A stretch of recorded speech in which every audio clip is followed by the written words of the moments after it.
kemudian tadi jadi ada beberapa slide juga untuk nggak cuma satu gambar gitu, sehingga ketika makin banyak interaksi di akun toko kita, biasanya selain interaksi dan selain ulasan juga interaksi, banyaknya klik dan lain itu juga sebetulnya, dan keyword yang cocok itu tuh membuat bisa optimasi gitu untuk di halaman marketplace lah. Begitu.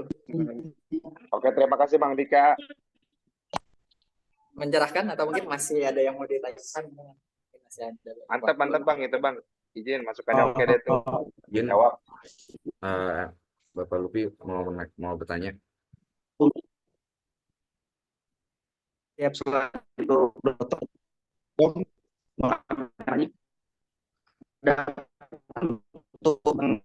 dari nih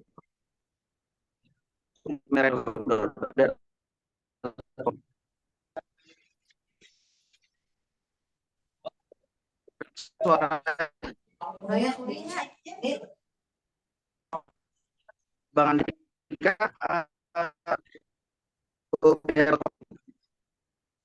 bertanya apakah faktor-faktor yang perlu diperhatikan dalam memilih platform e-commerce untuk menjual produk elektronik mau dibuka video atau Oke, faktor-faktornya ya. Biasanya itu kecocokan kecocokan penjualan barangnya. Jadi biasanya kalau untuk elektronik misalkan Bapak Ibu bisa search aja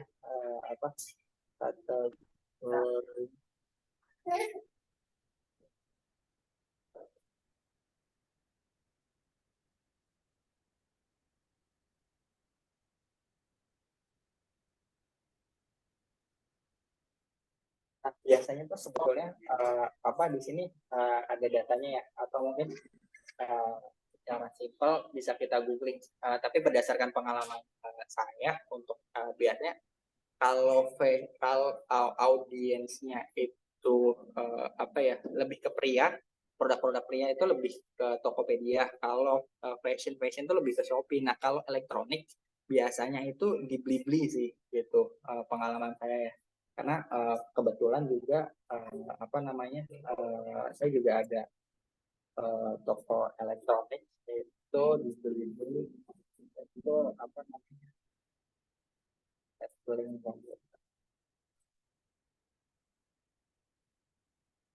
itu secara attraction itu tuh sebetulnya karena Blibli ini nggak semua marketplace ada ya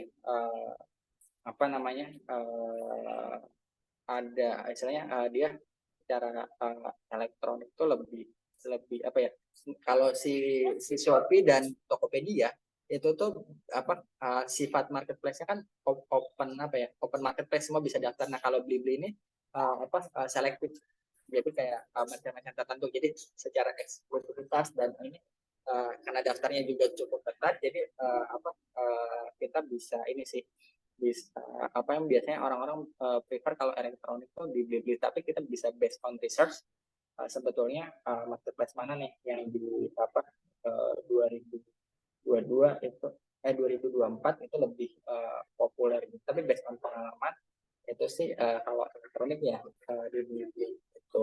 Kalau saya untuk tipikal barang-barang yang pricingnya tuh mahal, cuman kalau misalkan kita jualan barang di under 2 juta itu sebenarnya atau kayak aksesoris elektronik itu tuh masih oke sih di Tokopedia atau Shopee juga gitu.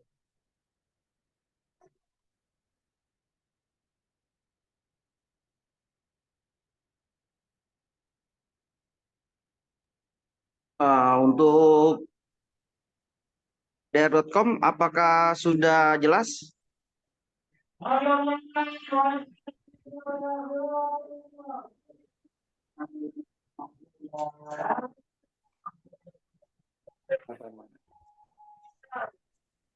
Untuk selanjutnya, apakah ada dari teman-teman ada yang mau bertanya lagi? Saya izin bertanya, moderator. Ya, silakan. Baik, terima kasih. Eh, Perkenalkan, nama saya Denny Rawan. Saya kenalkan kembali. Saya selaku Ketua dari APONIK, Asosiasi Pengusaha Komoditi Elektronik. Saya ingin bertanya langsung saja kepada hal-hal yang sudah diuraikan tadi. Sangat menarik sekali. Cuma saya mungkin agak lebih sedikit mengkerucut ya, dan sekalian menanggapi terkait tentang penjualan yang tadi terakhir Bang Andika bilang.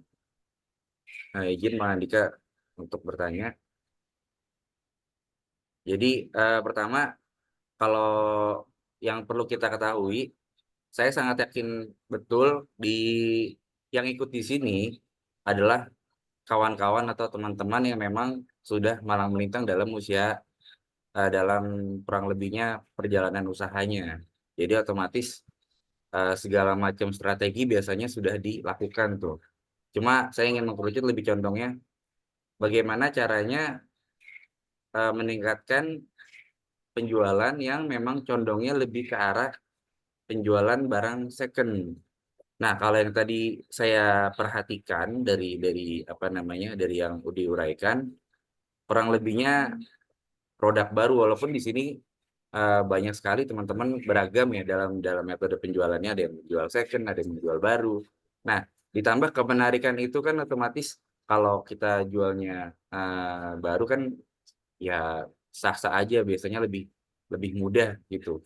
Cuma ada dilema sendiri atau ada dinamika tersendiri dari penjualan yang sifatnya jualan, terutama di sini kurang lebihnya pada masuknya dalam elektroniknya itu laptop. Gimana caranya meningkatkan penjualan laptop second kurang lebihnya di Shopee atau Tokopedia. Jadi kalau misalnya tadi bilang contohnya adalah di Blibli memang, cuma biasanya malah yang lebih condongnya ke Shopee, Tokopedia, Akulaku dan lain-lain gitu. Baru Blibli ke nomor sekian. Mungkin itu pertanyaannya. Boleh ditanggapi izin dari Bang Andika sendiri. Oke, terima kasih Pak Dendi. Kebetulan apa namanya untuk biasanya ya, apa untuk barang-barang apa namanya laptop kan apa namanya sebetulnya Suara kecil orang banget ya? itu Suara kecil. cek cek oke biasanya untuk Ada. barang-barang laptop second itu tuh apa namanya awareness-nya dulu. Jadi orang itu kan apa jadi nggak langsung jualan di Tokopedia, tapi apa Tokopedia atau Shopee ya. Biasanya mereka apa ya edukasi dulu nih. Contohnya tuh kalau nggak salah presiden laptop ya. Presiden laptop.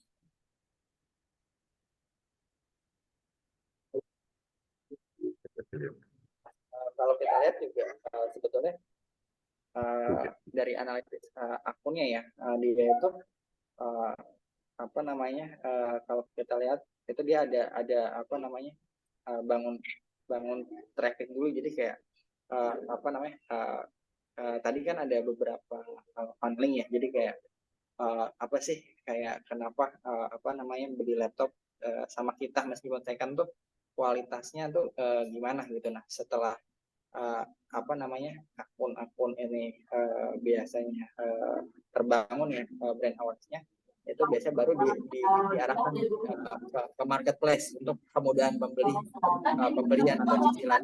Nah untuk barang sendiri sebetulnya biasanya kayak apa namanya pengalaman saya malah justru lebih banyak aktif di OLX nih Pak gitu apa namanya untuk penjualan panel apa penjualan produknya ya. Jadi memang biasanya secara behavior kalau kita lihat mungkin tadi contohnya laptop atau mungkin kayak elektronik itu store ya. Jadi kayak mereka tuh edukasi dulu nih bangun apa brandingnya jadi trusted solution produk laptop khusus mahasiswa misalkan.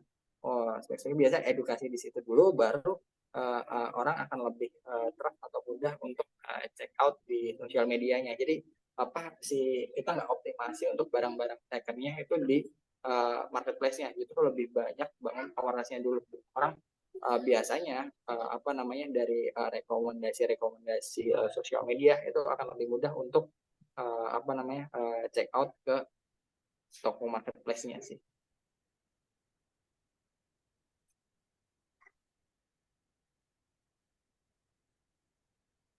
Tuh.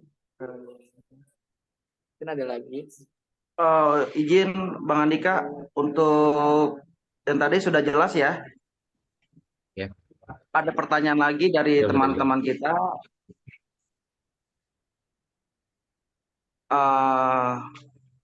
Saya bacakan ya.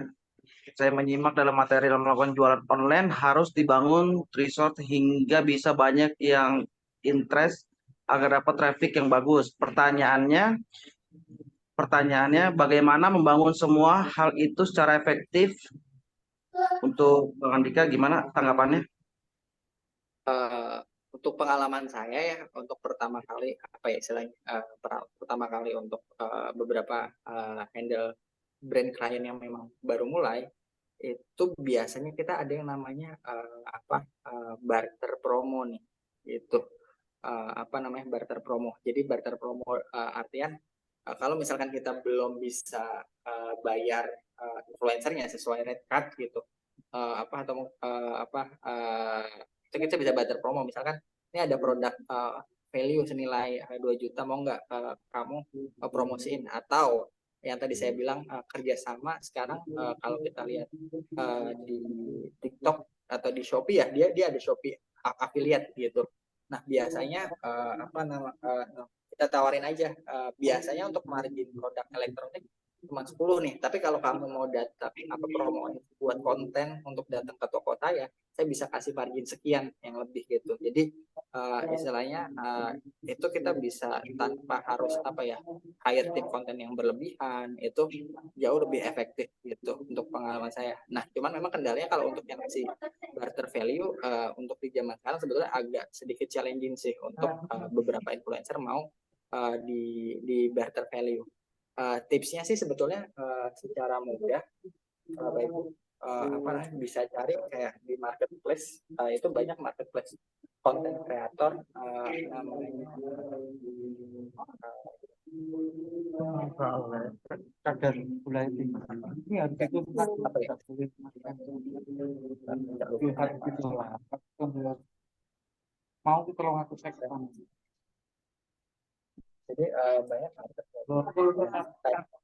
terus ada lagi itu dia TikTok Creator Marketplace. Dari sini Bapak Ibu bisa milih nih influencer-influencer yang sekiranya dia bisa buat konten buat konten cukup oke, tapi videonya tuh viral gitu. Jadi kita bisa mulai pendekatan di situ dulu, sehingga sebetulnya kita punya stok untuk bangun trust dengan lebih efisiensi.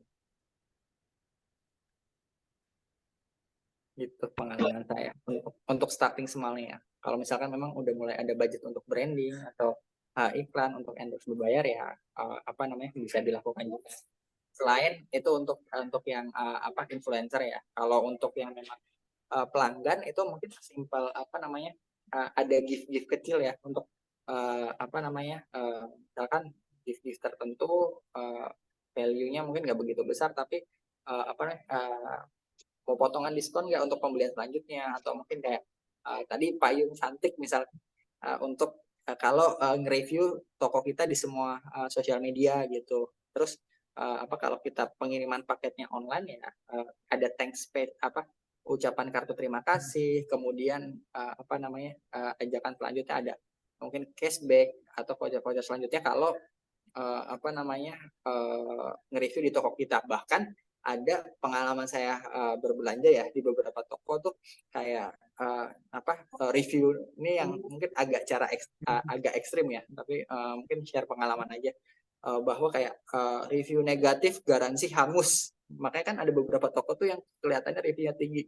Nah makanya mereka tuh kayak memperlakukan istilahnya rules-nya se-ekstrim itu gitu, kalau mau sampai se-ekstrim itu ya gitu pengalaman saya.